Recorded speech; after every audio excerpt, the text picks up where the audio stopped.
அனைவருக்கும் வணக்கம். மிதுனராசினியர்களை பொறுத்தவரைக்கும் தேவ குருவோடு இணையும் சூரியனால் ஒளிமயமான எதிர்காலத்தை பெறப்போகும் மிதுனராசி. அந்த வகையில் மிதுனராசினியர்களுக்கு இந்த சூரிய பெயர்ச்சியின் காரணமாக என்ன மாதிரியான நன்மைகள் எல்லாம் ஏற்பட இருக்கு, கிரக நிலைகளின் ரீதியாக அமையிருக்கும் சாதகங்கள் என்ன, பாதகங்கள் என்ன, மேலும் என்ன மாதிரியான முன்னேற்றங்கள் எல்லாம் உங்களுடைய வாழ்வில் ஏற்பட இருக்கு, மேலும் மிதுன ராசினியர்களுக்கு இந்த சூரிய பயிற்சி காலகட்டங்கள்ல கிரகங்களுடைய சஞ்சார நிலைகள் என்ன என்று பார்க்கும்போது, இத்தருண கிரகங்களுடைய சஞ்சார நிலைகளை ஆராய்ந்து பார்க்கும்போது மேஷத்தில் சுக்கிரனும் மிதுனத்தில் சூரியன் குரு புதன் ஆகிய கிரகங்கள் இணைந்து சஞ்சரிக்கிறாங்க. அதே போல் சிம்மத்தில் செவ்வாயும் கேதுவும், கும்பராசியில் சனி பகவானும் ராகுவும் இணைந்து சஞ்சரிக்கிறாங்க. இந்த கிரகங்களுடைய சஞ்சார நிலைகளின் காரணமாக மிதுன ராசினியர்களுடைய வாழ்வில் குடும்ப சூழ்நிலை ரீதியாக உத்தியோகம், தொழில், வியாபாரம், கலைத்துறை,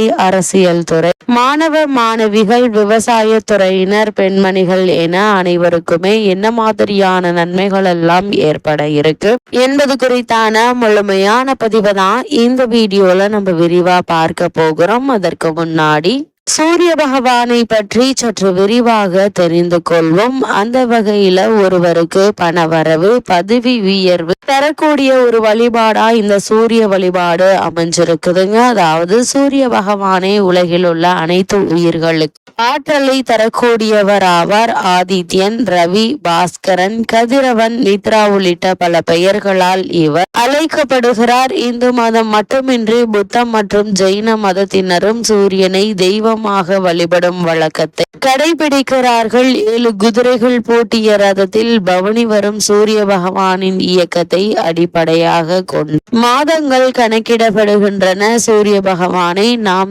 எப்படி வழிபட வேண்டும், அப்படி வழிபடுவதன் மூலமாக நமக்கு என்ன மாதிரியான நன்மைகள் எல்லாம் கிடைக்கும் என்று பார்க்கும்போது, நவகிரகங்கள்ல தலைமை கிரகமாக போற்றப்படும் சூரிய பகவானுக்குரிய கிழமையாக ஞாயிற்றுக்கிழமை கருதப்படுகிறது. ஒருவருடைய வாழ்க்கையில் பணம், பதவி, பெயர், புகழ், அதிகாரம், அரச அந்தஸ்து ஆகிய யோகங்கள் அமைய வேண்டும் என்றால் அதற்கு அவருடைய ஜாதகத்தில் சூரியனுடைய அருள் நிறைந்திருந்தால் மட்டுமே கிடைக்கும். ஞாயிற்றுக்கிழமையில் விரதமிருந்து சூரிய பகவானை வழிபடுவதால் சூரியனின் அருளும் எதிரிகளை வெல்லும் பலமும் கிடைக்கும் என்பது நம்பிக்கை. அப்படிப்பட்ட சூரிய பகவானுக்குரிய விரத முறைகள் என்ன என்று பார்க்கும்போது, சூரிய பகவானை விரதமிருந்து வழிபட நினைப்பவர்கள் காலையில் சூரிய உதயத்திற்கு முன் எழுந்து பிரம்ம முகூர்த்தத்தில் நீராட வேண்டும். பூஜை செய்யும் இடத்தை நன்கு சுத்தம் செய்து கொள்ள வேண்டும். அர்ச்சனைக்கு ஒரு தட்டை தயார் செய்து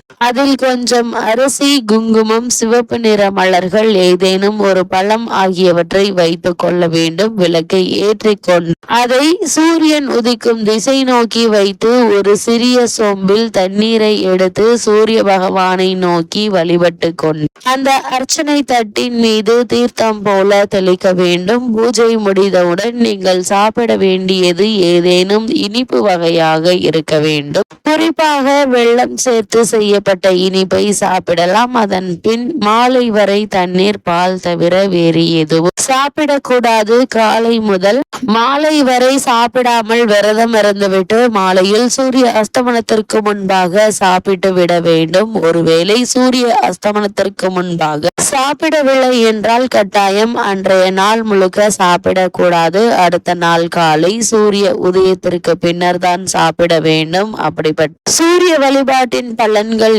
என்ன என்று பார்க்கும்போது, சூரிய விரதம் மேற்கொள்ளக்கூடியவர்களுக்கு உடல் ஆரோக்கியம் மேம்படும், ஆயுள் நீடிக்கும், கொடிய நோய்கள் எதுவும் அண்டாது, முகத்தில் வசீகரம் உண்டாகும், சமூகத்தில் பிறர் மதிக்கின்ற சூழ்நிலை ஏற்படும், பொருளாதார வளர்ச்சி உண்டாகும். அது மட்டுமில்லாமல் துஷ்ட சக்திகள், செய்வினை, மாந்திரிகம் போன்றவை சூரிய விரதம் இருப்பவர்களை அண்டாது தன்னை எதிர்க்கும் எதிரி எதிரி அரசனாகவே இருந்தாலும் ஞாயிற்றுக்கிழமை விரதமிருந்து சூரிய பகவானை வழிபட்டால் எதிரிகள் வீழ்ந்து போவார்கள். அத்தகைய மகத்துவம் வாய்ந்ததுதான் இந்த ஞாயிற்றுக்கிழமை சூரிய விரதமாகும். இந்த விரதத்தை ஒவ்வொரு ஞாயிற்றுக்கிழமையும் தவறாமல் இருந்து வழிபடுபவர்கள் வாழ்வில் மிக பெரிய முன்னேற்றத்தை சந்திப்பார்கள் என கூறப்படுகிறது. அந்த வகையில் மிதுன ராசினியர்களுக்கு இந்த சூரிய பயிற்சி நிகழக்கூடிய இக்காலகட்டங்கள்ல என்ன மாதிரியான நன்மைகள் எல்லாம் உங்களுடைய வாழ்வில் ஏற்பட இருக்கிறது? அந்த வகையில் மிதுன ராசியை சேர்ந்த மிருகசுரீஷ்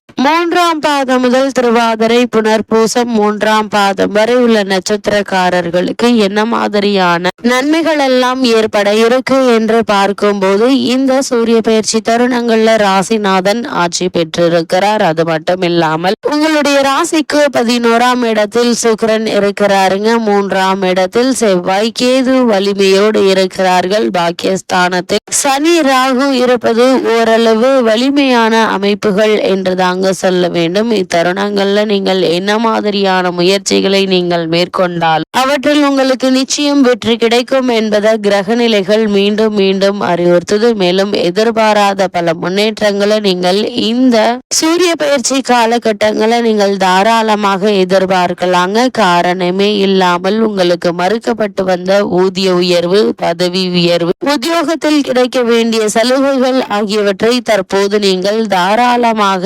எதிர்பார்க்கலாங்க. அது மட்டும் இல்லாம குரு பார்வையால் பாக்கியஸ்தானமும் பூர்வ புண்ணிய ஸ்தானமும் பலம் பெறுகிறது. இதனால் இவ்வளவு நாட்களாக தடைபட்டு வந்த காரியங்கள் சுமூகமான நல்ல ஒரு வெற்றி பெற இருக்குது. அதே போல வெளிநாடு சென்று பணியாற்ற வேண்டும் என்ற விருப்பம் இருந்துச்சு அப்படின்னா அதற்கான முயற்சிகளை தற்போது நீங்கள் தாராளமாக மேற்கொள்ளலாங்க. சிறு முயற்சியிலே நல்ல ஒரு முன்னேற்றம் ஏற்பட இருக்குதுங்க. அதே போல் திருமண சம்பந்தமான முயற்சிகளை மேற்கொண்டு வரும் மிதுன ராசினியர்களை பொறுத்த வரைக்கும் வரனை பற்றி தீர விசாரித்து ஆராய்ந்து அதற்கு பிறகு வரனை நிச்சயிப்பது மிக மிக நல்லது. காரணம், உங்களுடைய ஜென்ம ராசியில் குரு பகவான் அமர்ந்திருப்பதால் வரனை பற்றி தீர விசாரித்து ஆராய்வது நல்லது என்பதை கிரக நிலைகள் மீண்டும் மீண்டும் அறிவுறுத்துதுங்க. ஒரு சில நேரங்கள்ல சுபகாரிய தடைகள் கூட ஏற்படலாங்க. அதுவரை நீங்கள் பொறுமையாகவும் நிதானமாகவும் இருப்பது நல்லது. தொழில் மற்றும் வியாபாரம் செய்பவர்கள் தொழில் மற்றும் வியாபார அடுத்த கட்டத்திற்கு எடுத்து செல்வதற்கான முயற்சியை மேற்கொள்பவர்களுக்கு நல்ல ஒரு முன்னேற்றம் ஏற்பட இருக்குதுங்க. இந்த முயற்சிகளுக்கு நிதி நிறுவனங்களுடைய ஒத்துழைப்பும் அரசாங்கத்தினுடைய